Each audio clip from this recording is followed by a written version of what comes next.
ক্ষমতাচ্যুত সাবেক প্রধানমন্ত্রী শেখ হাসিনা তার ছেলে সজীব ওয়াজেদ জয়, মেয়ে সাইমা ওয়াজেদ পুতুল, বোন শেখ রেহানা সহ তাদের স্বার্থ সংশ্লিষ্ট ১২৪টি ব্যাংক হিসাব জব্দ করার আদেশ দিয়েছেন আদালত। এছাড়া আদালত সজীব ওয়াজেদ জয় ও সাইমা ওয়াজেদ, শেখ রেহানা, রাদওয়ান মুজিব সিদ্দিকের স্থাবর সম্পদ ক্রোকের আদেশ দিয়েছেন।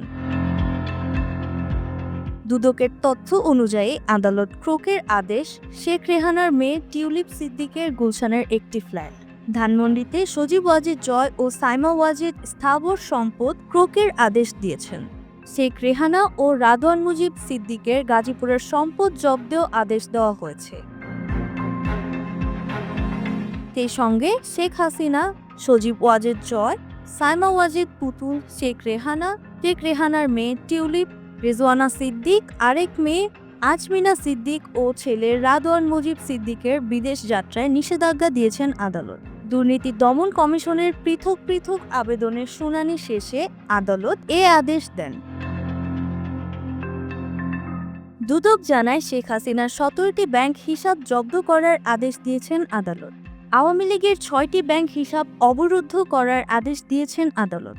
এর বাইরে শেখ হাসিনার ছেলে সজীব ওয়াজেদ জয়ের ৫টি ব্যাংক হিসাব জব্দ করার আদেশ দিয়েছেন আদালত।